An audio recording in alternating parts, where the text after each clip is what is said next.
환단고기 북콘서트 현장 참석 소감을 좀 안 들어봤는데요. 이런 걸 좀 들으면서 우리 오늘 모신 게스트 황금 히어로 님의 네. 이제 황금 인간에 대해서 한번 이야기를 듣겠습니다. 네, 박물관 가이드. 네, 나비님 먼저 이렇게 좀 참석 소감 어떠셨습니까? 네, 참석 소감 좋았습니다. 네. 문장은 2단락 이상으로 할 것. 예, 네, 짧고 굵게 하면 될까요? 예, 그렇군요. 네. 갔는데 현지인들이 많이 왔어요. 음. 그리고 젊은 친구들도 많이 오고 그래서 분위기가 굉장히 좋았습니다. 그리고 그때 상생방송에서 환단고기 북콘서트가 나가잖아요. 그걸 이렇게 댁에서 시청하시면서 아 내가 저길 꼭 가봐야 되겠다. 해외에 나가는 환단고기 북콘서트도 참여하고 싶다 하셔서 직접 이제 비행기를 타고 오셨던 분들이 계셨어요. 그분들이 저처럼 이제 쭉 다 역사 답사도 하시고 마지막으로 환단고기 북콘서트를 보러 오셨거든요. 아 대단하시죠. 수시간 동안에 비행기를 타고 수만리를 오셨는데 정말 열심히 들으시더라고요. 그래서 사실은 그분들한테 좀 감동을 받은 것도 좀 있었습니다. 그분들은 한국 분들? 네, 한국에서 저희랑 같이 서울에서 출발하셔가지고 보러 오셨더라고요. 열정이 대단하네요. 네네. 그래서 현장은 뭐 너무너무 좋았고요. 이제 곧 방송이 됩니다. 맞습니다. 네. 그러니까 2월인가? 뭐 이제 조만간에 방송이 되니까요. 카자흐스탄 환단고기 북콘서트 꼭 시청해 주시고요. 자, 그렇게 해서 이제 현지의 이제 박물관 알마티? 예, 국립박물관. 네, 알마티 국립박물관 예. 그리고 이제 뒤에 이슥 박물관이라고 해서 그렇군요. 예, 대형 고분군이 있는 곳을 이제 예. 답사를 했습니다. 이게 이제 우리 민족과 어떤 관계가 있느냐, 우리나라 한국과 어떤 관계가 있느냐, 이 북방 유목 민족을 관통하는 어떤 흐름이 있다, 어떤 코드들이 있다. 이거에 대해서 이제 가이드를 해주신 우리 가이드를 해주실 골든 히어로님. 예. 빠밤. 예, 반갑습니다. 예, 감사합니다. 일단은 뭐 이 카자흐스탄이 아까 전에 이렇게 말씀하셨던 것처럼 동서 인류 문명의 네. 저는 이제 숨구멍이다 이렇게 말씀을 드리고 싶습니다. 숨구멍? 예. 정말로 허브 역할을 했던 것 같거든요. 그러니까 동과 서를 연결시켜주는 그런 숨구멍. 끊임없이 수많은 이 유목 민족들이 동에서 서로 이동했던 그런 흔적들이 남아있던 곳이 이제 카자흐스탄이라고 말씀을 드리고 싶습니다. 그래서 우리 안경정 종교사님께서도 이제 이런 말씀을 하셨는데 스탄이란 뜻이 어디서 왔냐? 이 영토다. 스탄. 예, 스탄이 영토다. 그 근데 땅 아니까 땅? 예. 땅.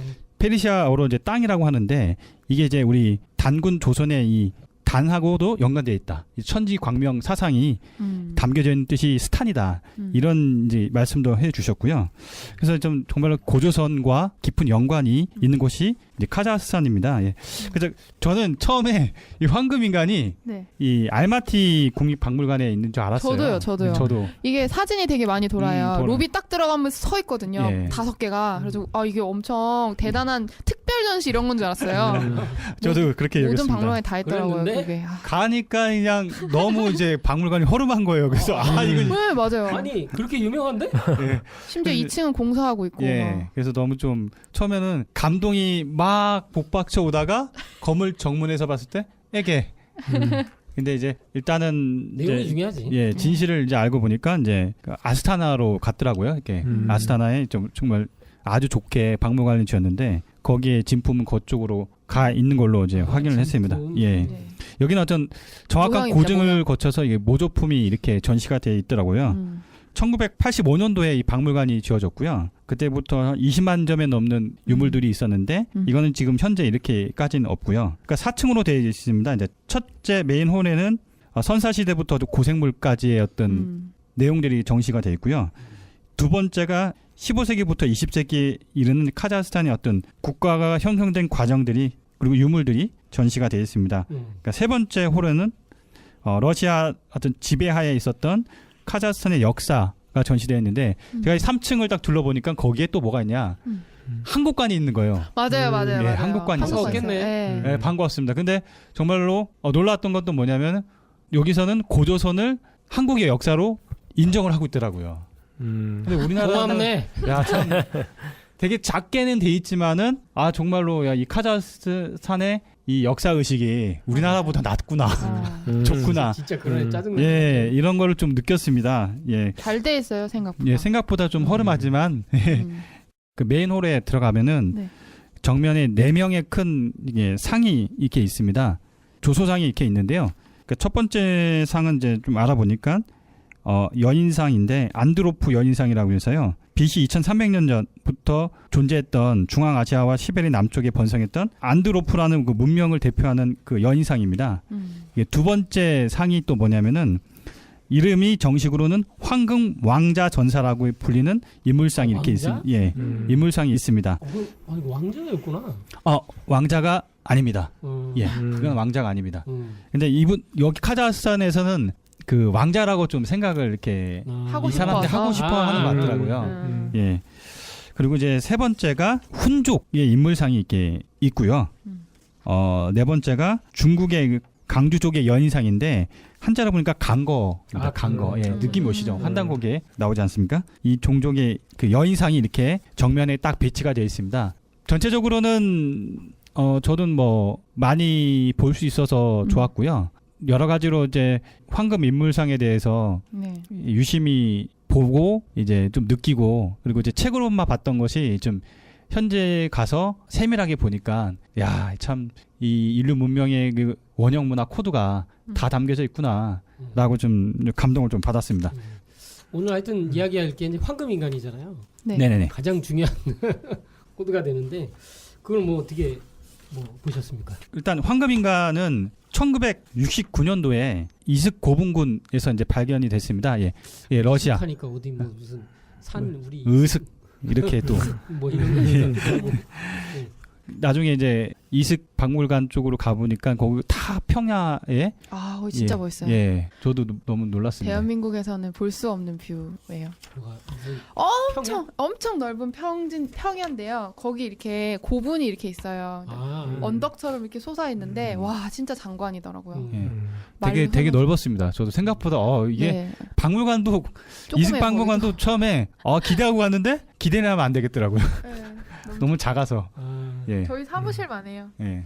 그렇군요. 그래서 내용은 뒤쪽은 근데 광활하게 펼쳐져 있는 그런 평야에 볼록볼록 고분들이 이게 많이 있더라고요. 예. 거기서 바로 발견됐습니다. 이 황금 인간이요. 네. 처음에 도굴된 상태였습니다. 중앙부가 훼손이 됐기 때문에. 근데 우연하게 이제 포크레인을 이렇게 하다가 옆쪽을 딱 파헤칠 때 뭐가 딱 걸린 거예요. 바로 그 옆쪽에서 이제 이 황금 인간이 나왔습니다. 이게 원래 이제 그 왕이 이제 중앙에 있었으리라고 보고, 그렇죠. 그래서 이제 왕이 있으니까 아마 되게 유물이 많을 거라고 생각해서 집중 도굴을 당했겠죠. 그러나서 이제 실제 발견되고 나서 네. 농부인가 그 처음 발견한 사람이 신고를 하고 나서 이제 이렇게 가봤더니 이미 도굴 당해서 이제 역사학자들이 허망해서 야 이럴 수가 이렇게 하고 있는데 그래갖고 이렇게 옆에 구팅이나 파보자 이렇게 팠는데 거기서 이제 더 충격적인 이제 유물이 나온 거지 이제. 황금이 쏟아져 나왔다. 한 4,000점 이상 나왔다고 하고요. 이 미라가 남성인지 여성인지 군인인지 아닌지에 대해서도 이제 논쟁 중이라고 하는데 주로 이제 정설은 거의 그 임금을 지키던 군인이었다 이런 얘기가 많죠. 굉장히 화려하더라고요. 모품으로 봐도 정말 세세하게 세공이 되어 있고 막 머리도 되게 높은 모자를 쓰고 있거든요. 그러면 막 거기도 막 이렇게 막 금을 깃털같이 만들었어요. 이렇게 돼 있다. 되게 신기해요. 대단하군. 네. 물론 짝퉁이었지만 좀 너무 이게 놀라서 참 어떻게 이렇게 황금을 이렇게 자유자재로 이렇게 모양을 내고 이 세공 기술이 엄청났던 거죠. 이렇게 그것만 보더라도. 네. 그러니까 황금에 대한 특징을 잘 알았던 거예요. 금속에 대한 특징을 알았기 때문에 그 아주 정밀하고 세밀하게 황금 문명을 탄생시켰던 거거든요. 그러면 이것을 만든 종족 민족은 철기 문화나 뭐 황금 문화, 네. 금속에 대한 과학적 지식이 뛰어났던 민족이죠. 유출해 볼 수가 있는 거죠. 장인들이죠. 예, 장인들이었던 거죠. 맞습니다. 예. 사실은 우리 황금왕가이나 그런 거는 스키타이족의 어떤 그런 영향을 많이 얘기하는데 사실 이 지역에 살던 사람들이 또 스키타이족이었고 그래서 어떤 그런 황금을 잘 다뤘던 사람들인 걸로는 확실한 것 같습니다.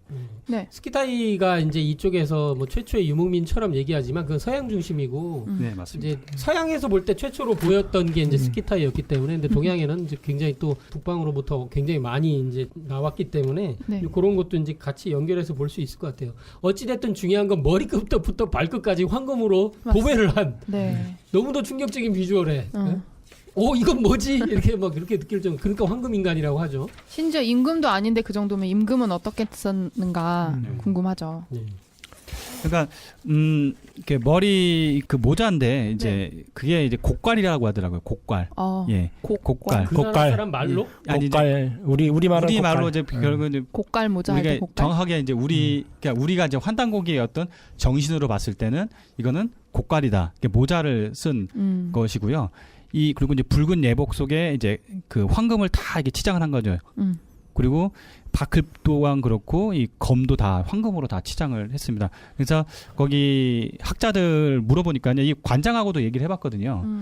말씀하시기를 요 복장 자체는 어떤 큰 행사, 예복, 어떤 사령관이 어떤 군대를 사열할 때 입는 그런 예복이다.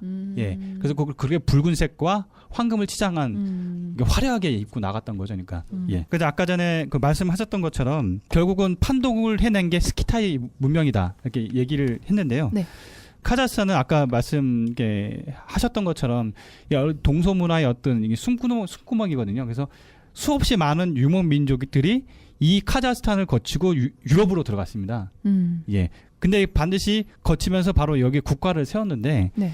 이제 카자흐스탄 정부에서 공식적으로 인정한 그 국정 교과서가 있습니다. 그 국정 교과서에는 이 카자흐스탄의 이제 어떤 뿌리 세 가지의 어떤 큰 뿌리가 있는데 그 족보인데 네. 그게 이제 한 족이 이제 스키타이족 그리고 또 다른 말로 삭족 그리고 이제 흉노족이라고 세 큰 틀로 보고 있습니다.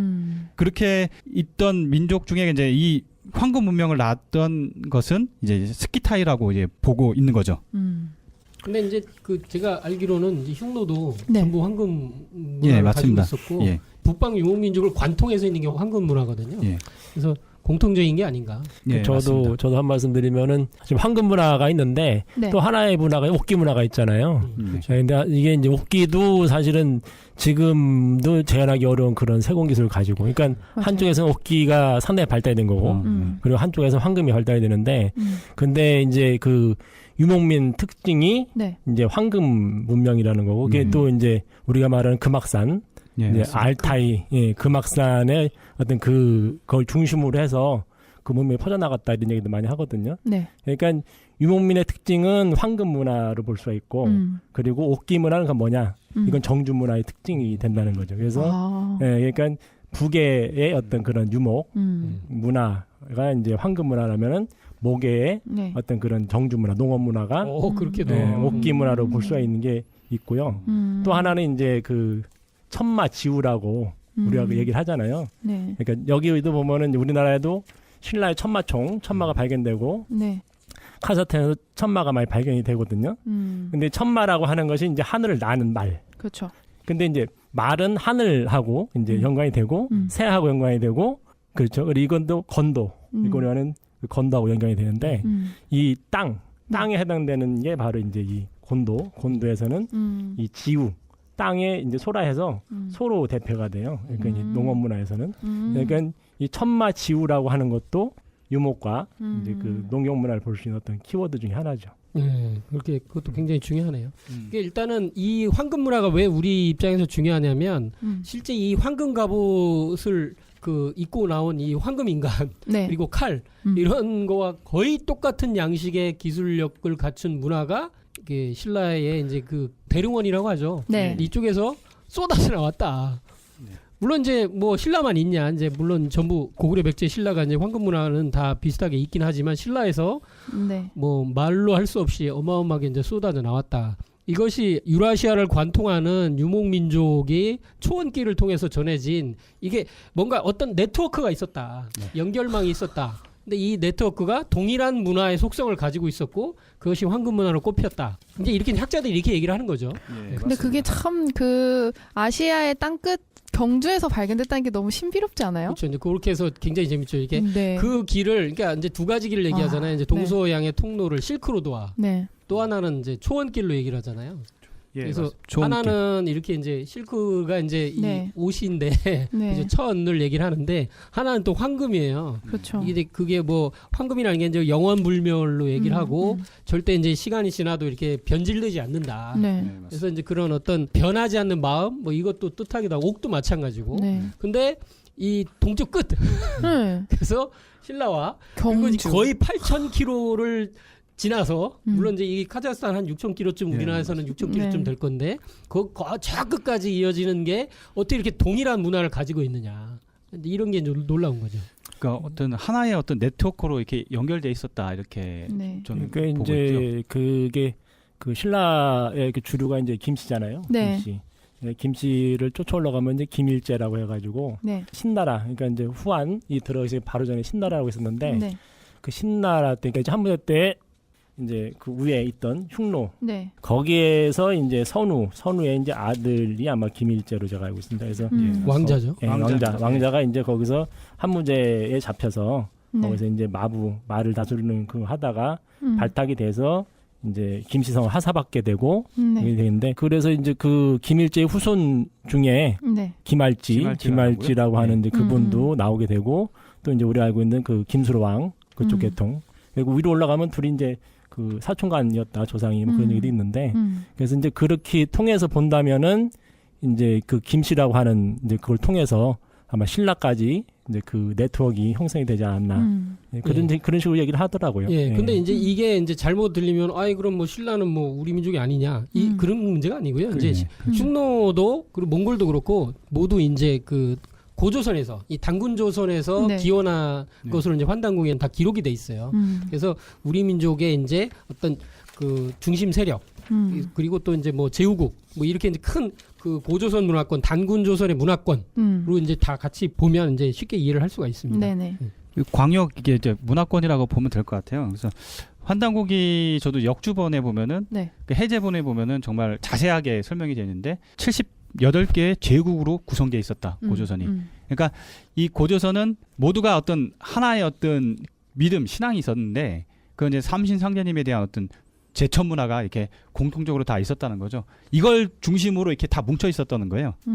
그래서 그 지도에는 카자흐스탄 요쪽까지도 이렇게 지도 고조선의 이 영토 범위가 영향이 이렇게 미쳤다 이렇게 나와 있는데요. 그게 어디 나와요?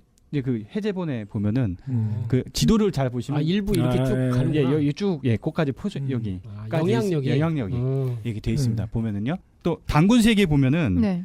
그 흉노뿐만 아니라 몽골, 강거 그리고 이제 선비족에 대한 선비족이 어디서 왔느냐 뿌리가 단군 세계에 보면 정말로 잘 나와 있습니다. 예. 꼭 한번 우리 많은 분들이 좀 더 보셨으면 하고요. 예. 그런 부분을 이제 염두에 두고 보면은 그 미스테리가 한꺼풀 벗겨지는 느낌이 드실 겁니다. 예. 그리고 뭐 실질적으로 이제 그런 이제 실크로드 얘기하고 어떤 초원 얘기를 얘기하자면은 네. 그 우리나라의 음악의 어떤 그런 그 원류 이런 네. 거를 찾는 과정에서 그 옛날에 고려대학교 교수님이 이제 그 다큐멘터리였는데 네. 그걸 찾으면 어디까지 가냐면은 인도까지 가요.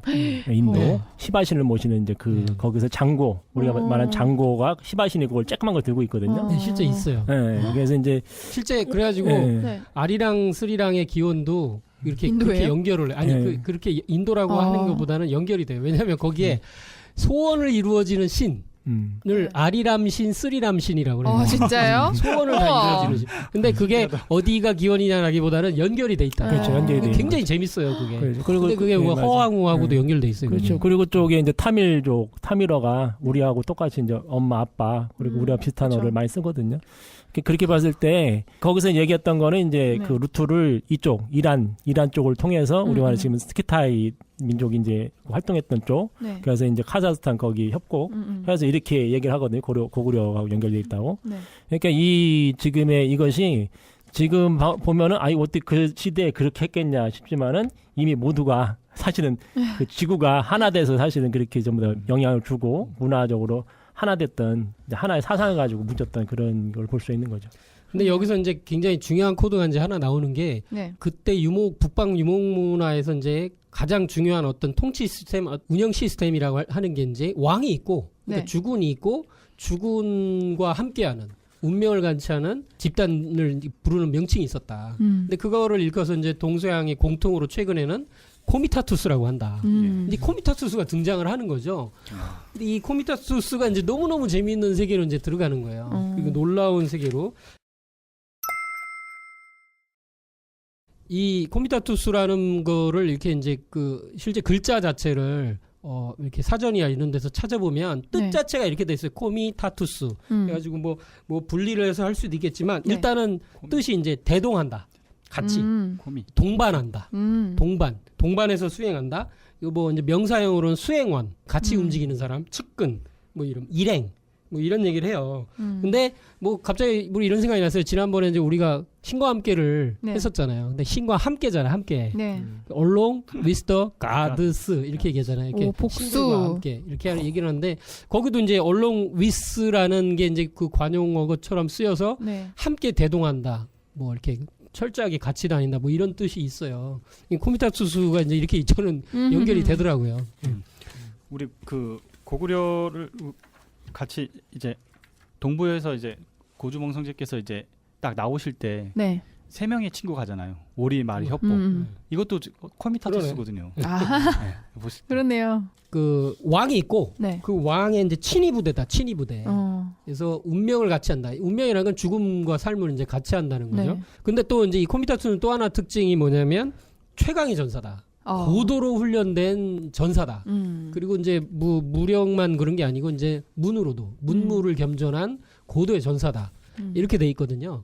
그래서 실제는 이제 그 아까 발견된 황금인간을 코미타투스가 아니냐 이렇게 이제 보고 있는 거죠. 그래서 주군에게 하사받은 황금을 이렇게 그 예복으로서 치장하고 여기서 이제 금의 문화가 나오는데 이제 증산도 도전해 보면 재밌는 도수가 하나 있죠. 이제 이게 이제 아주 의미 있고 왜냐하면 네. 지금 우주가 그 봄 여름철에 이제 5만 년 세월을 지나서 네. 봄 여름이라는 거는 그 농사를 지어서 이렇게 길러내는 시대잖아요. 근데 네. 가을이라는 건 열매를 맺어야 되는데 열매라는 게 네. 그 오행에서도 보면 금이고 그래서 이제 도전해 보면 금도수가 나와요. 금도수. 그래서 황금 열매. 그래서 군산 바닷가에서 상제님께서 안내성 성도를 옆구리에 끼시고 그래서 이제 바다를 걸어가시거든요. 이렇게 바다를 이렇게 무리를 걸어가시는 거죠. 그래서 군산 바닷가에서 어느 방향으로 가냐면 서천 이제 장안 방향으로 이렇게 걸어가신다.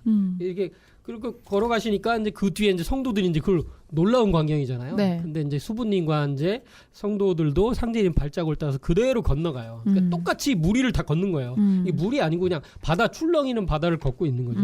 그래서 건너가서 도착한 지점이 장암인데 이 장암에서 금도수를 보셨다. 그것은 가을의 황금인간, 황금시대 그런 세상을 여는 인간에 대한 그 열매 인간에 대한 걸 이제 보신 거죠. 근데 이 코미타투스가 이제 그것을 이제 상징하는 것으로 연결이 된다. 그 뭐 상제님께서 걸어가신 그 길을 따라서 네. 군산 장항 쪽으로 해서 지금 대교가 아 그래요? 와, 정말 신기합니다. 동백대교라 해가지고 동백대교? 네, 동백대교. 우와. 예, 지금 그게 지금 이제 완공 개통을 지금 맞다. 그거 저번에 뉴스에 나왔다. 지금은 이제 군장대교. 군장대교 이름이 바뀌었나요? 그 원래는 동백대교인데 좀 어려워서 이제 군산과 두 장암. 지역이 싸워서. 그래서 군장대교라고 이렇게 이름을 예, 붙였다고 예, 합니다. 예. 지금. 그래서 코미타투스에 대한 거는 이렇게 우리나라하고 이제 연결이 안 될 수가 없는 게 고구려 백제 신라를 대표하는 왕을 보조하고 그리고 이제 전쟁에서 국가의 운명을 이렇게 좌지우지하는 싸움에 투입됐고 목숨을 초계처럼 버리면서 이렇게 했던 네. 그 조직이 있었죠. 너무너무 그렇죠. 잘 알고 네. 있는. 네. 네, 동쪽 끝에는 신라에는 화랑, 화랑이 있었고, 네. 그리고 뭐 백제, 무절, 무절, 뭐죠? 고구려는 뭐죠? 조이선이. 조이선이 조이선이. 있고. 근데 이 문화가 그대로 코미타투스로 이렇게 이어진다. 그래서 실제 카자흐스탄에서도 그 죽음을 모신 전사 이제 코미타투스 유적이 나오고, 네. 그것도 뭐 어마어마한 그런 것들이 나오고, 근데 거기서 옆에 있는 황금 위에 이제 부작물들이 보면 전부 이렇게 등자, 뭐 또는 뭐 안장, 말타는 안장, 네. 뭐 동복 이런 게 이제 발견이 되니까 안장은 이제 말안장이고 등자는 말 탈 때 이제 발 디딤인데 네. 이 등자로 인해서 이제 실제 전쟁에서 네. 뭐 실제 이제 엄청난 그 위력을 발휘했다. 왜냐하면 안정되게 말해서 화살을 그냥 자유자재로 쏘니까 그렇죠. 등작 없이는 불가능했다. 그런 특히 얘기를 뒤로 하잖아요. 쏘는. 예, 맞아요. 이거 그게 뒤로- 엄청난 거래요. 예. 예, 엄청난 훈련. 네. 그러니까 코미타투스는 어렸을 때 이렇게 들어가는 것 같아요. 선택돼 가지고 그 귀족층의 자제라든가 아니면 되게 좀 그 어떤 영특한 어떤 네. 그러니까 옛날에 우리 흔히 얘기하는 고조선 시대 우리 경당이라고 할 수 있는 건데 그런 곳으로 입소를 시켜가지고 어렸을 때부터 혹독한 어떤 훈련을 시켰다고 합니다. 근데 이제 지금의 중세 시대의 기사 문화도 네. 바로 이 코미타투스 문화에서 나왔다. 이렇게 지금 보고 있는 시각이 이제 많아졌거든요. 거의 정설이죠. 예, 지금. 거의 이제 네. 그래서 지금 근데 오히려 중세 시대의 기사 문화가 나오면서 네. 컴퓨터 투스 문화가 변질됐다. 어허. 이 얘기도 있어요. 네. 그 이제 좀 오염됐다. 코미타투스 가서 이제 들어보니까 일단은 그 나이대가 15세에서 18세. 근데 남자로 추정을 이제 거의 남자로 보고 있습니다 지금. 초립동이네. 화랑과 똑같으네요. 예. 전쟁에 나가서 이제 큰 부상을 입고 사망을 이렇게 항구로 나가고 있어요. 보니까. 머리뼈에 이제 예, 금이 이렇게 구멍이 나 있었고. 예. 그래서 이제 그렇게 영예롭게 해서 죽었더라고요 보니까. 예. 그래서 이 코미타투스 문화는 전 세계적으로 이제 많이 공통적으로 이 중앙아시아, 유라시아뿐만 아니라 유럽. 네. 그리고 이제 뭐 우리나라에서도 보이고 있고요. 어떤 커다란 어떤 벨트로 이렇게 연결돼 있다 이걸 이제 느낄 수가 있습니다. 근데 얼마 전에 또 이제 초원의 제국이라는 어떤 프로에 KBS에서 네. 나왔는데요. 거기서 보면 생각이 많이 정리가 되더라고요. 저는 이제 그거를 황금 문화권이다. 황금길에 어떤 큰 벨트가 있었다는 거죠. 근데 재밌는 건 뭐냐면 네. 이 코미타투스는 네. 중국에서 안 나와요. 보니까. 어허. 예. 나와도 그 중국에서도 만약에 나온다면 그 유목 문화가 예. 거기에 형성돼 있었던 거기에만 나와요. 예. 중국에는 이제 안 나온다. 이제 이거를 또 네. 크리스토퍼 위드백이라는 인디애나주의 주립대학의 백위드. 크리스토퍼 백위드라는 되게 권위자가 있는데 네. 중앙아시아 역사인가요? 중앙 유라시아 세계사. 네, 중앙 유라시아 세계사라는 책에 보면은 아주 정리가 잘 되어 있더라고요. 저도 마침 그걸 가지고 정리를 해봤는데요. 네. 이게 지금 되게 빠르게 한번 정리해 볼게요. 중앙 유라시아 문화 복합체의 초기 형식에서 가장 중요한 게 이제 사회, 정치, 종교적 네. 이상형이라는 거예요. 영웅적 군주. 일단 영웅적 군주가 나와요. 정말 뭐 징기스칸 같은. 네. 그리고 그의 코미타투스. 그의 코미타투스라고 하니까 이게 참 이것도 말이 멋지잖아요. 코미타투스는 목숨을 걸고 주군을 지키기로 맹세한 주군의 친구. 그러니까 이 친구까지 이게 의리, 친구 이렇게 나와요. 이게 전투부대다. 그래서 이렇게 나오고 징기스칸 같은 경우도 이제 4명의 이제 친구가 있었죠. 코빌라이, 젤메, 제베, 수베타이 뭐 이렇게 얘기를 하는데 네. 징기스칸의 4마리 개, 늑대, 개. 이것도 이제 의미가 있어요. 무슨 개 같은 뭐 이런 게 아니고요. 실제로는 개라고 하면 충성. 네, 그런 의미가 있고 용맹하고 그리고 이제 쉽게 징기스칸이 이제 그 탱그리신께 이제 그 이렇게 기도를 올릴 때도 이 네. 늑대가 이렇게 주변을 이렇게 맴돌면서 이제 지켜줘요. 뭐 그런 것도 있고. 바이칼에 가면 이 코미타투스는 특징이 뭐냐면 자유 의지에 따라서 맹세를 했다. 그리고 물론 임명하기도 했지만, 네. 예. 그래서 가족보다 더 주군과 가까운 사이다. 그리고 주군의 집에서 주군과 함께 살았다. 굉장히 재밌죠. 맹세의 대가로 넉넉한 보상을 받았다. 이게 황금이 그냥 막 그런 것도 되고요. 그러니까 주군은 그들은 목숨을 바치고 주군은 그들의 어떤 그 녹을 이렇게 내려주는 거죠. 가족을 책임지는 거네요. 네. 그리고 이게 그 재밌는 게 이제 인드라의 이제 코미타투스에 대한 것도 나와요. 리그베다에 보면 거기 보면 마루투라는 전사가 나오는데 이게 또 코미타투스인데 이들도 네. 이들은 신격화돼 있어요. 근데 그러니까 굉장히 높게 보는 거예요. 이들의 정신을. 그래서 뭐 하여튼 이게 유지를 하려면 이제 막대한 비용도 들어가는데 그러기 위해서 이제 더 이제 확장하고 이렇게 되는 게 있는데 역시 아까 얘기 드린 것처럼 중세 이 유럽 문화로 들어갔을 때 중세 이후로는 이게 좀 변질되는 걸로 코미타투스의 정신이 조금 이렇게 희석되는 걸로 이렇게 나와요. 이게 약간 용병처럼 그런 게 나오고 뭐 아틸라 얘기도 나오고 하는데 제가 이제 훑어서 한 10몇 가지의 이제 종족의 유목민족을 이게 얘기한 게 있는데 진짜 빠르게 얘기해 볼게요. 이게 이제 중앙 유라시아 세계사에 이제 크리스토퍼 백위드가 정리한 건데 히타이트 왕은 개인적으로 엘리트 보디가드 집단을 뒀다. 그들은 메세디라고 했다. 이게 이제 코미타투스고요.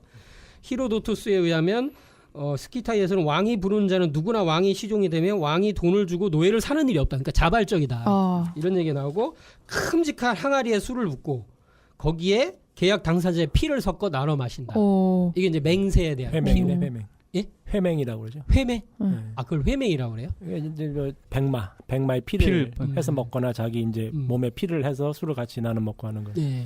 우리 저기 그 이식박물관에 갔을 때 그 천장에 보면 황금으로 된 그 파나처럼 이렇게 새겨놨어요. 근데 거기에 뭐가 있냐면은 스키타이인들의 문화가 나오는데 거기 뭐가 있냐면 팔을 거가지고 피를 잔에 떨어뜨려서 서로 돌려 마신다. 돌려서 먹는 문화가 있습니다. 여기서 온 거거든요. 보니까 이게. 그 이제 그 몽골이란 영화에 보면 징기스칸이 이제 그 자기 안다라고 거기는 안다라고 그래요. 자기의 진짜 친구, 진정한 친구를 안다라고 하는데 안다들과 이제 그렇게 하는 게 나오고 그리고 이제 헤로도토스에 이제 나오는 걸로 보면 부대에 결혼이 생기면 즉시 다른 사람으로 충원되어 부대원은 1만 명을 넘지도 모자라지도 않는다. 그러니까 어떤 조직 인원수에 관한 것도 문화로 돼 있어요. 이것도. 그리고 그들의 식량은 다른 군사들을 위한 군량과는 별도로 낙타로 운반한다. 그러니까 이 사람들은 특별히 따로 이렇게 녹을 공급하는 거예요. 그리고 뭐 페르시아 쪽에서 코미타투스는 기마전사 엘리트 집단이었다. 활쏘기와 검술에 눈했고 금부치 장식을 항상 하고 다녔다. 그리고 뭐 이게 호레즘 지역의 왕 페라스 마네스는 수행원으로 1,500명의 기병을 데리고 다녔는데 이것도 내내 코미타투스다. 그리고 흉노의 왕자 묵툭 또 이제 코미타투스 이제 집단을 이제 가지고 다녔다. 그리고 아틸라는 이제 코미타투스를 로가데스라고 했다. 근데 여기서는 조금 틀린 게 아니 뭐 이제 코미타투스의 이제 세부적인 게 되겠지만 네. 선발된 자들. 그러니까 약간 임명직 느낌이 있어요. 그러니까 굉장히 뛰어난 사람을 선발한 느낌이 있고 로가데스 임무는 아틸라 개인을 호위하는 거고 하루 중 일정한 시간을 정해서 완전 무장을 하고 주군을 수행했다. 오직 주군 아틀라에게만 충성을 했다. 다른 어떤 게 아니고. 그리고 프로코피우스에 따르면 동료를 모았던 주군이 죽으면 이 모든 사람들이 함께 무덤에서 다시 태어나는 것이 관습이었다. 그러니까 같이 죽는 거죠. 순장. 예.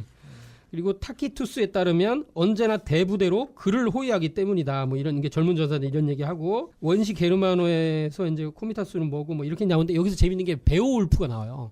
베오울프 신화가 영화로도 만들어졌어요. 네, 그렇죠. 본 적 있습니다. 그 여배우가 안젤리나 졸리. 그러면 좀 저게 되게 신비한 뭐가 있구나. 저 신화가 그 여자가 용으로 나오잖아요. 네, 근데 목숨을 바쳐 이제 그 지키는 이제 집단이 거기도 나오거든요. 근데 그게 내내 코미타투스를 얘기를 하는 거더라고요. 이게 베올프 신화가 실제 저작자나 이런 게 명확하지 않은데 코미타투스를 얘기한다. 이런 건 이제 확실한 것 같고요. 그리고 슬라브에서도 이제 400명을 선발해서 궁궐에서 함께 지낸다. 뭐 위그루 제국에서는 차카르라고 불렀다. 그래서 궁정에서 3번의 식사가 늘 제공돼요. 이 사람들한테는. 그 궁중식으로 제공이 돼요. 그리고 중국의 이제 알록산 같은 경우도 코미타투스의 문화였었고, 그리고 이제 티베트 제국에서 주군이 죽으면 그들은 모두 자살하여 주군과 함께 묻힌다. 주군이 입던 옷, 주군이 사용하던 모든 그런 것들도 같이 묻힌다. 1만에서 2만 가구로 구성된 이게 키탄 제국에서는 1만에서 2만 가구로 되는 복심이 있었다. 몽골 제국에서는 징기스칸이 특수부대 1만 명, 꼭 뭐 1만이 되게 이제 많아요. 1,000명, 1만 명 뭐 이런 단위로 커지는 것 같은데, 근데 재밌는 거는 이 몽골 제국에서는 이 친위대 조직은 칸의 개인적인 일을 해결하는 동시에 칸의 명령을 전달하는 통로였다. 그러니까 이렇게 명을 전달하는 통로로도 이제 이게 쓰인 거기도 해요. 그리고 어디든 전쟁이든 사냥이든 칸과 동행했다. 근데 고구려 얘기도 나와요. 고구려의 왕은 통상적으로 5,000명의 엘리트 기마대를 이끌었다. 그리고 여기 보면 동천왕 얘기하다. 동천왕이 죽자 가까운 신하들이 왕을 따라 자진했다. 이게 죽었다는 얘기네. 그리고 모두 코미타투스에서의 면모를 보여주고 있다. 그리고 신라의 청년 집단 화랑도 여기 이 사람도 많이 연구했어. 그 화랑도도 이와 같으며 백제가 멸망할 때 계백이 이끈 결사대가 5,000명이라는 사실도 주목된다. 그러니까 고구려 백제 신라가 이게 그 비슷하다 이거예요. 그게요. 일반 뭐 근위대나 호위병들하고는 뭐가 다른가요? 임금을 틀려요. 지키는 급이. 자위대가 어쨌든 있었을 거 아니에요. 그거랑 다른 거예요? 별개예요? 그걸 코미타투스로 볼 수 있는데, 근데 여기서 얘기하는 건 진짜 이거는 가족보다 더 가까운 사이로 이게 이제 잠도 생활도 음식도 생사도 이제 같이 하는 형제처럼 집단으로. 임금이 양육을 하는 건가요? 어쨌든? 그러니까 그 양육하는 집단도 있고 아까 얘기했다시피 임명직도 있고요. 자발적으로 되는 집단도 있고 뭐 이게 이제 두 가지로 보통 코미타투스를 얘기를 해요. 일본에도 이제 코미타투스가 있는데 토넬이라는 명칭으로 했는데 여기도 뭐 마찬가지. 근데 여기서 이제 부정적으로 미치는 게 할복. 할복 주군이 죽는. 그러니까 이게 그래서 이런 것들 때문에 변질된 거 너무하다라고 해서 이제 변질되는 그런 그 이야기가 이제 나오면서 중세 이후로는 바뀌었다 이런 얘기가 있어요. 근데 이제 지금 얘기를 들어보면은 금이영, 이제 조선시대 금이영, 국왕과 이제 수도권을 방어해서 금이영, 좀 전에 했던 그런 비슷한 느낌을 계속 받게 되거든요. 그러니까 오로지 주군을 위해서 이제 주군을 보호하는 위한 군대 이런 느낌인가요? 근데 만약에 그렇게만 간다면은 그거는 좀 제가 보기에는 특수집단밖에 안 되죠. 그죠, 특수집단. 그러니까 북한의 보위부 뭐 비교하긴 그런데 사실 거기도 김정은만 지금 보유하는 그런 게 돼 있거든요. 나라에 어떻게 되든. 그러니까. 근데 이런 느낌을 줄 수가 있는데 저는 그거는 아니라고 보고 네. 그러니까 변질된 거죠. 후대에 변질된 게 그런 개념으로 간 거고 실제적으로 뭐 지금 학자 제가 그 내용을 잘 모르겠지만 듣기엔 사실 그런 쪽으로 들리거든요. 그러면 우리는 어떻게 봐야 되냐? 그러면 화랑이라고 하는 거기다가 우리가 얘기했던 조희선님 화랑 무절이라 하는 원래 그 본질적인 거에다가 맞춘 게 맞다. 그래서 이 엘리트 집단들이 화랑들을 우리가 뽑았는데 청년들을 뽑았는데 이 사람들한테 시서예약이라고 하는 모든 걸 가리키면서 어떤 국가를 위해서 충성하고 그리고 부모에 효도하고 이런 사군이충을 인재를 기르는 다 했죠. 집단. 그리고 이 사람들이 사실은 후에 왕이 되고 그리고 어떤 그 국가의 기반을 하는 그런 집단이 되게 되는데 근데 거기서 화랑이 다른 건 뭐냐면은 그러니까 조희선이 이런 사람 다른 건 뭐냐면은 이 사람들은 음주가무 우리가 말하는 이제 음주가무라는 게 풍류를 즐겼다고 해서 풍류가 사실은 이제 그 유불선 3교에 통하는 거잖아요. 그러니까 수행을 하고 그리고 그렇죠. 공부를 하고 그리고 이제 심신을 단련해서 국가를 지키고 또한 이 어떤 인간의 어떤 완성을 이루는 존재란 말이죠. 그러니까 그런 차원에서 코미타투스를 보는 게 이제 들어갈 수 있는 거라는 거죠. 굉장히 중요한 말씀인 것 같아요. 그게 지금 이게 마치 이런 쪽으로만 하면 그냥 싸워서 이기고 약탈하고 뭐 그냥 뭐 물질 보상이나 받고 이런 이렇게 정도로 알고 있는데 그러니까 서구적인 어떻게 보면은 이제 학자적 입장에서 썼기 때문에 약간 왜곡되는 부분도 있어요. 뭐냐면은 그러니까 서양 학자의 시각에서 해석을 해버리는 경우가 있더라고요. 정신적인 측면이 별로 없어요. 별로. 초원의 제국이라는 그 프로를 끝까지 보시면은 뭘 얘기하냐면은 물론 코미타투스를 얘기하려고 했는데 어떤 부분을 또 얘기하냐면은 경주 그때 박물관에 갔을 때 그것도 임신서기석 아시죠? 임신서기석. 그러니까 임신서기석 얘기를 하더라고요, 이 사람이 갑자기. 임신년 두 화랑이 서로 이제 약속을 하는 거예요. 재밌는 게 뭐냐면은 임신년 6월 16일 두 사람이 함께 하늘 앞에 맹세한다. 나라가 불안하고 세상이 어지러울 때 충돌을 행할 것을 맹세한다. 이렇게. 그게 맹세 임신서기거든요. 하늘 앞에서 나라를 위해서 충성을 거듭할 것을 맹세한다. 이 부분을 하면서 코미타투스를 얘기하는데 결국은 이 코미타투스의 본업이 뭐냐? 그거는 결국은 환단국에서도 황국 오훈을 얘기하고요. 원광법사의 세속 5개, 이게 황국오훈에서부터 오지 않습니까? 결국은 이 주군을 위해서 충성하지만 결국은 나라를 지키기 위해서도 충성을 하는 것이고 평상시에는 하늘의 어떤 제천을 지내서 삼신상제심을 받들어 모시는 어떤 제천 집단이다라고 저는 이렇게 그러니까 코미타투스를 또 그렇죠. 정의하고 싶습니다. 그것이 이제 유래가 사실은 이제 환웅천왕이 데리고 왔던 재생난군에서 유래가 된 거고 실제 이제 근원은 그 다음에 이제 고선 때 삼낭이라고 해서 이제 실질적으로 삼신을 모시는 그래서 이제 삼낭성이라고 이제 그 강화도 있지 않습니까? 그래서 그리고 그 후에 이제 천왕라인에서 이제 북부여 때 이제 해몬수 단군을 모시고 나라를 건국했었고 근데 이제 더 중요한 거는 제가 보기에는 화랑이라고 하는 제도가 사실은 신라라고 하는 신라의 그 왕이 자기 스스로 어떤 미륵이라고 이렇게 여긴 게 있었거든요. 그렇죠. 그러면서 그 미륵의 세상을 구현하려고 했어요. 이렇게 백제도 사실은 그랬었고 신라도 그래서 불국토 이상색의 어떤 불국토를 이제 그 신라에다 구현하려고 했는데 그때 구현하는 그 자제들이 누구냐면 바로 화랑이 그걸 도와서 하는 그런 걸로 지금 제가 알고 있거든요. 그렇다면은 이 코미타스도 어떤 화랑 어떤 그런 이 모든 어떤 집단들 주군을 모시고서 그걸 행하는 사람들의 어떤 그 이상 목표라는 건 뭐냐? 그거는 이 세상에다가 미륵불이라는 상제님 어떤 이상 세계를 구현하는 것이 실질적으로 그들의 목적이었다.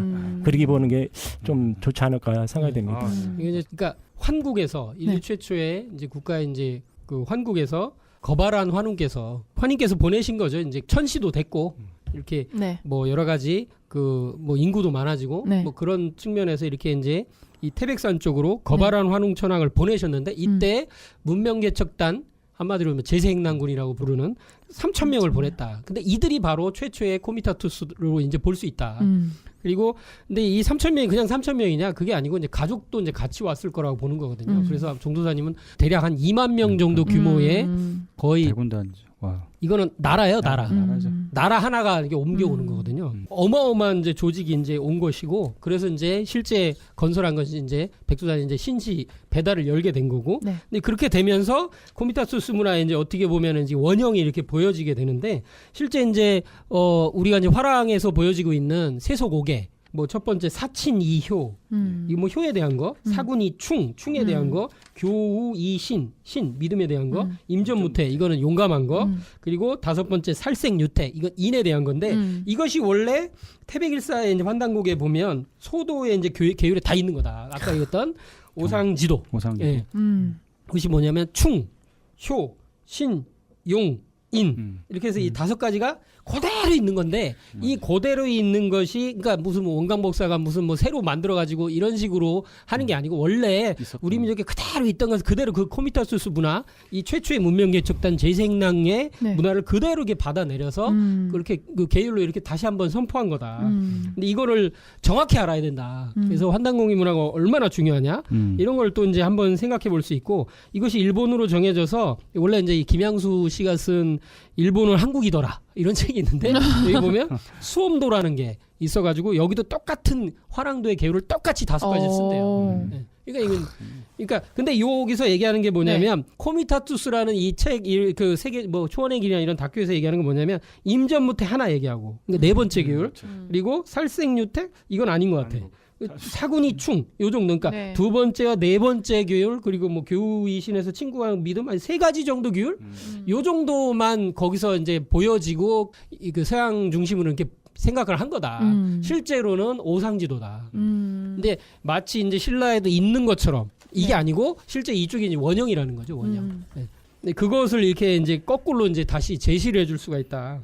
이런 생각이 좀 예전에 이제 뭐 제가 어디서 본 건지 하여튼 그런 것 좀 기억나는 게 뭐냐면은 네. 이 우리 민족 정신 이제 건국 이념이 뭐냐면은 이제 개천 입교 그리고 홍익인간 제세 이화지 않습니까? 그 홍익인간이라고 하는 거는 문명 전파에 대한 건데 이 어떤 그 북방 초원민족이라든가 어떤 이주사라고 하는 거를 정복사로 보면은 전쟁사인데 네. 근데 이것이 문명 전달의 과정이다. 그러면 이게 실제 그때 사람들이 홍익인간 정신에 입각해서 문명 전파를 하는 그런 과정이었다라고 하는 게 있어요. 그러니까 재생난공이나 우리가 말하는 이런 코미타수스 이런 문화들이 네. 사실 문명 전파의 어떤 최선봉에 섰던 그런 사람들이 또 볼 수가 있는 거죠. 네. 그래서 이제 도전의 이제 5편 360장에 보면 이 문화 개척 정신에 대해서 증산도 도생의 입장에서와 그리고 세상에 이번에 이제 개벽되는 세상에 그 진리를 전하는 것에 대해서 언급하신 게 있는데 한번 제가 읽어드리면 포교는 메인이 1000명씩 하라. 이런 말씀을 하셨어요. 포교라는 건 진리를 전하는 거죠. 이 하나님의 진리, 이제 아버지 하나님이 직접 인간으로 오셔서 세상에 펴신 이 진리, 개벽 진리를 네. 메인이 1000명씩 전하라. 전하기 쉬우니라. 먼저 7인에게 전하고 메인이 7인씩 전하면 1000명이 많은 것 같아도 시작하면 쉬우니라. 그러면서 태을주 공부가 천하를 다스리는 공부다. 이렇게 얘기하셨어요. 근데 끝에 이제 태울주가 나오거든요. 네. 그러면서 이렇게 메인이 7명, 칠성 사상이 나오고 그게 이제 1000명으로 벌려져 나가요. 조직화하는 게 나오고요.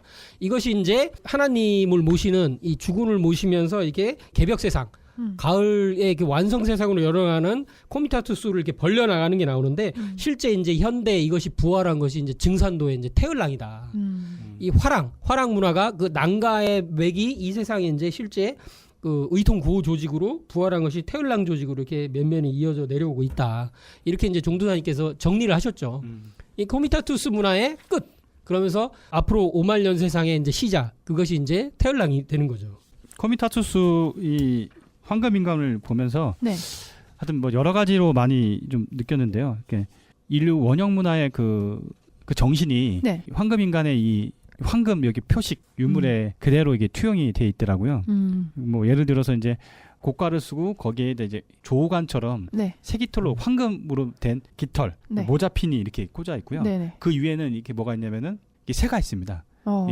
이 새는 이 우주의 주제자 삼심상제님의 메신저 역할을 하는 그 봉황을 상징한다고 보고 있고요. 네. 근데 이 문화 코드가 실제로 이제 우리 경주에서 발견한 대릉원이나 황남대청에서도 보였던 그렇죠. 금관에 그대로 똑같이 나온다. 맞습니다. 그것도 이렇게 볼 수가 있었습니다. 그리고 뭐 바클이라든가 바클에서도 보면은 뭐 여러 가지 그런 문양들이 많이 나왔습니다. 네, 그것도 재밌는 것 같아요. 이게 황금 문화에서도요. 네. 가장 공통적으로 다 나오는 게 왕관 문화예요.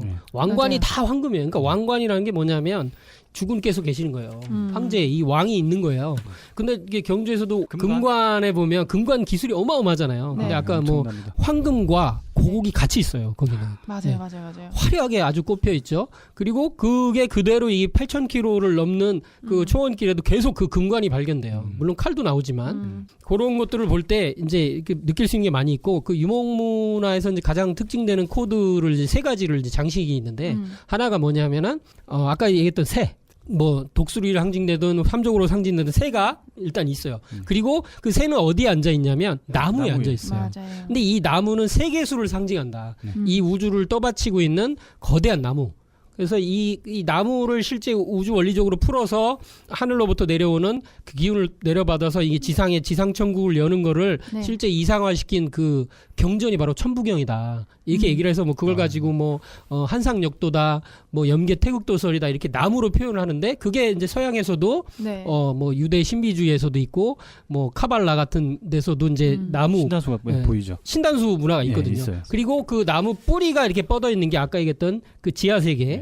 상제님 진리에서는 지하 세계에도 이제 또 다른 그 사람들이 살고 있다. 이렇게 지하신이 살고 있다 얘기하시잖아요. 네. 근데 그런 이게 어떻게 되냐면 이게 새 그다음에 나무가 있죠. 네. 근데 나무 뿌리가 있어요. 근데 그러니까 원래 이제 두 번째인데 그게 뭐냐면 술록. 이 세 아하. 가지가 등장을 해요.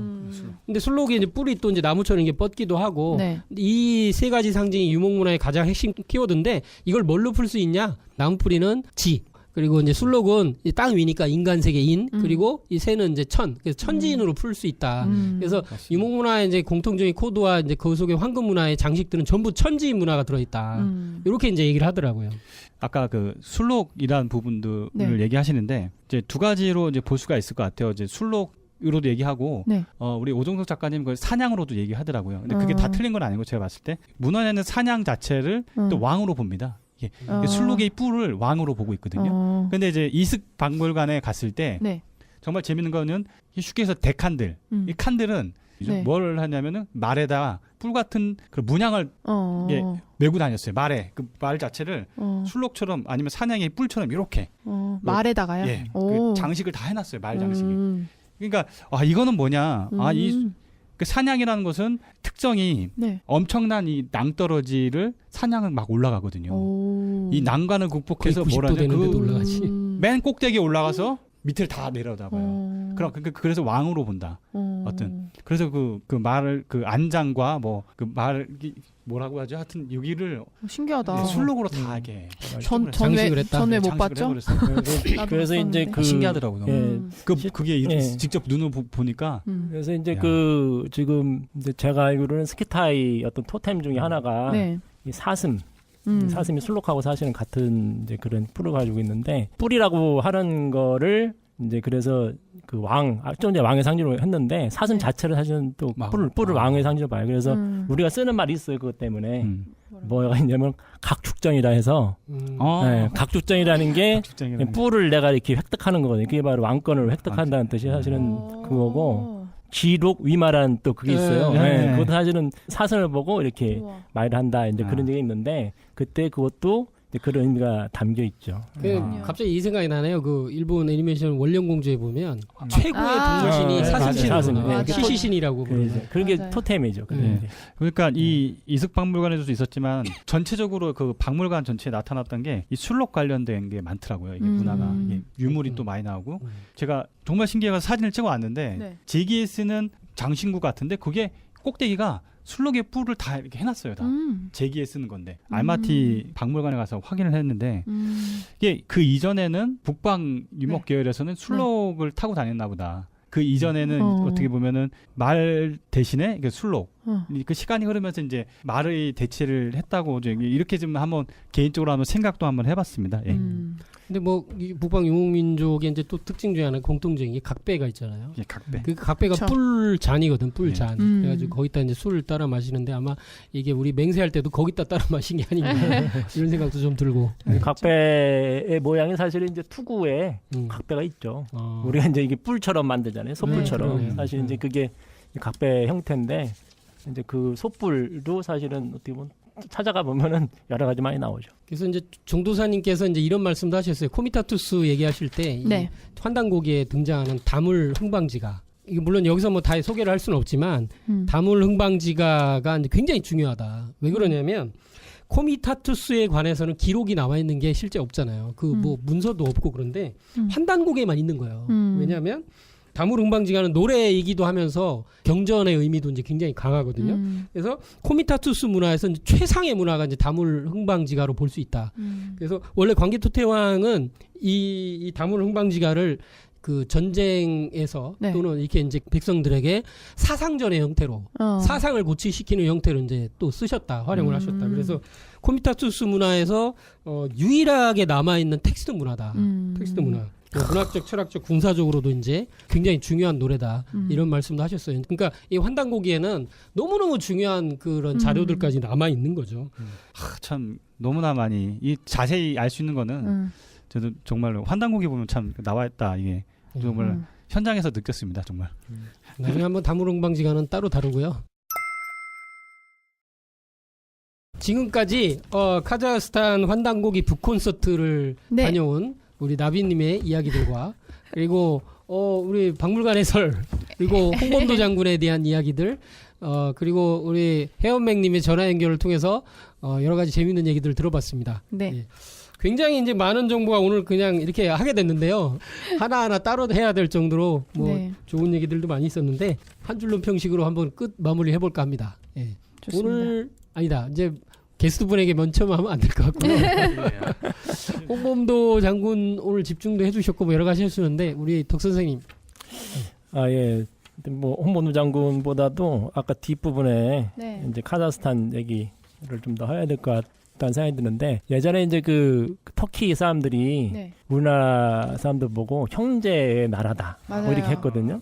근데 우리나라 사람들 했던 얘기 뭐냐면 왜 내가 우리나라 형제냐 나라도 저렇게 멀리 떨어지는데 맞아요. 그냥 했었어요. 그래갖고 그런 것도 네. 있었어요. 예전에 한동안 퇴폐 문화로 터키탕. 예. 그래갖고 아. 터키 정부가 굉장히 네, 화가 네, 나가지고 네, 우리는 네. 형제의 나라고 부르는데 왜 네. 그렇게 하냐 그래갖고 그거 싹 없어졌잖아요. 그러니까 이게 지금도 이게 마찬가지거든요. 우리가 이제 물론 소련이라고 하는 냉전 시대를 네. 거치면서 네. 사실 여러 가지 단절도 있었지만은 우리의 어떤 그 민족의 역사가 사실은 다 녹아 있고 네. 이 요 근세의 그 고려인뿐만 아니라 네. 그 전에 가면은 지금 봤던 것처럼 이미 수천 년 전부터 그런 네. 게 있었는데 그리고 보면 전부 다 한 형제 한 가족인데 맞아요. 이게 지금 와서는 너무 오래 떨어져 있다 보니까 요즘하고 비슷한 거죠. 너무 딴 데 살다 보니까 얘가 내 사촌인지 지나가면서도 모르는 뭐 그런 지경이 된 거죠. 네. 그래서 이게를 다시 우리가 이제 회복하기 위해서는 지난 역사뿐만 아니라 문화를 알아야 된다. 그리고 저번에도 한번 얘기했지만 카자흐스탄 사람들이 그 소련이라든가 어떤 그 서구화되면서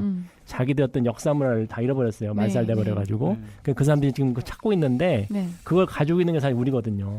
네, 그래서 우리가 사실 그 사람 다시 일깨워줘야 되는 이제 그런 게 있기 때문에 우리가 먼저 우리 것을 제대로 알고 네. 그 다음에 우리 문화를 이 위대한 한류를 그들에게도 전해서 함께 이 후천을 넘어가는 그런 민족이 되길 바라겠습니다. 네. 네, 멋집니다. 네, 나비님. 네, 저도 오늘 뜻깊은 시간이었던 것 같은데요. 여행 중에 밥을 먹으러 갔다가 굉장히 맛있는 맛집에 갔어요. 오, 맛집 네, 있었어요? 말고기 맛집이었는데. 말고기 원래 지금 질기지 않나? 네, 근데 맛있더라고요. 거기는 양고기랑 말고기랑 같이 하는 데였는데 한 분이 이제 오셔서 서빙을 해주시는데 그분이랑 얘기를 해보니까 그분이 독립운동가의 자손이더라고요. 네, 근데 젊어요. 저도 그렇게 만나네. 네, 28살이에요. 28살 친구였는데 근데 자기 할아버지와 할머니가 독립운동을 하셨다고 들었다. 그런데 그게 다다. 그러니까 그 친구는 한국말을 못해요. 그냥 영어만 할 적 그냥 그렇게 사는 친구고 그 얘기를 들었지만 그냥 그렇다고 생각하고 자기는 특별한 생각은 없다 거기에 대해서 그렇게 얘기를 하더라고요. 그래서 그 친구를 환단고기 북콘서트에 초대를 했었는데 그날 이제 일이 있어가지고 오지는 못했어요. 근데 이제 시간이 지나면서 사실 잊혀지는 게 있잖아요. 저희도 어쨌든 독립운동을 겪지 않은 세대이기 때문에 그런 것들에 대해서 많이 무감각해지고 무뎌지고 있지만 그게 너무 안타깝더라고요. 거기 가서 직접 보니까. 그리고 또 하나 느낀 거는 카자흐스탄에 가면 고려인들의 위치가 분명히 있어요. 박물관에 가서도 한국관이 있고 시장에 가서도 고려인 음식을 파는 곳이 있고 어디에 가든 이렇게 자리를 딱 차지하고 있거든요. 근데 그것들이 많이 시간이 지나면서 언어도 이렇게 문명도 다 잊혀져 가는 것 같아서 그게 너무 안타까운 생각이 들었습니다. 그래서 형제의 나라를 다시 한번 말씀하셨는데 사보면 좋지 않을까. 그러려면은 진짜 좀 갈 길이 멀다 하는 생각도 좀 들었고요. 멀리 있지만 친구도 많이 사귀었거든요. 제가 연락을 잘 못하지만 언젠가 같이 좀 모이고 하나로 연결되는 시대가 와야 되지 않을까 그런 생각을 많이 했습니다. 네, 그렇죠. 그런 날이 이제 오겠죠. 예. 네. 오늘 황금 히어로, 황금 히어로님 오늘 이제 게스트로 한번 참여해 보셨는데요. 준비도 많이 하셨던 것 같은데 다 풀어놓지를 못하셨나? 어떤지 모르겠네요. 예. 자료를 이만큼 갖고 오셔가지고 예. 시간이 좀 더 있었으면 좋았을 거라는 생각도 한번 해봤고요. 오늘 하여튼 좀 처음에 너무 긴장을 좀 이렇게 두근두근 하더라고요. 그래서 긴장을 너무 많이 했고요. 그러셔야 되는데. 지금 우리 현 시대를 이제 요즘에는 디지털 유목민이라고 이렇게 말을 하더라고요. 저는 그 얘기 듣고 우리가 이제 진정한 또 이제 원시반복하는 때 진정한 디지털 유목민이 돼서 이 무기천지 한문에는 이 무술년에는 전 세계를 누비는 진리 사역자가 됐으면 좋겠습니다. 예, 감사합니다. 예, 제일 중요한 얘기 하셨네요. 디지털 노마드. 그래서 뭐 사실 지금 앞으로의 세상, 뭐 자본주의니 공산주의니 뭐 이렇게 많은 이념들이 지나갔는데 이데올로들이 지나갔는데 앞으로의 세상을 열어갈 수 있는 이념 가치관은 이제 유목문화밖에 없는 것 같다라고 얘기하는 지금 성철들이 되게 많거든요. 네. 그래서 철인들이 되게 많아서 근데 그게 이제 실제 지금 시대가 요구하는 것 같아요. 뭐 지금 4차 산업혁명이다 이런 얘기도 하는데 근데 이제 앞으로는 이제 5차 산업혁명이 열린다. 종두사님께서는 이런 말씀도 하시죠. 그래서 그거는 진짜 영성문화의 시대다. 그래서 이제 진리를 제대로 공부하고 이 수행을 하지 않으면 안 되는 시대다. 이런 얘기도 하시는데 그런 말씀에서 비춰보듯이 이제 코미타투스 제가 뭐 성과 하나만 읽고 마칠까 합니다. 도전에 5편 224장에 이게 이제 도전에 보면 상제님 따르던 당대에 이제 그 배신하는 이제 성도에 대한 얘기도 이제 나오고 해요. 그래서 이화춘 박장근의 이제 이야기가 나옵니다. 그래서 상제님께서 이르시기를 사람이 비록 불길 속으로 들어갈지라도 더욱 마음을 굳게 하여 본심을 지키고 의리를 존중하여야 하거늘 너는 어찌 그렇듯 무리하게 불의를 감행하느냐. 이리로는 깊이 참여하여 모든 일에 의리를 지켜 나의 가르치는 바를 잘 따르라. 그렇지 않으면 신명을 그르치리라. 이게 참 불의한 세상. 정의로운 사람이 대접받지 못하고 이렇게 뭐 아까 계속 말씀드리지만 독립운동가들이 3대가 망하고 뭐 친일을 한 사람들은 뭐 3대가 흥한다. 이런 세상이 되면 안 되겠죠. 근데 상제님께서 그 의를 기준으로 가을개벽의 이제 생사의 판단에 가장 중요한 기준으로 행하셨습니다. 그런 그 의로움을 제대로 이렇게 그 공부하고 이제 접하려면 이제 진짜 진리, 이제 하나님 진리, 상제님 진리를 접하는 것밖에 없다고 생각이 듭니다. 카자흐스탄 통해서 코미타투스의 정신을 꼭 잊지 마시고 상제님 진리를 한번 꼭 접해보시고 주변에 도장에 꼭 방문해 주시기 바랍니다. 네. 이상 여기서 카자흐스탄 편 마치겠습니다. 감사합니다. 감사합니다.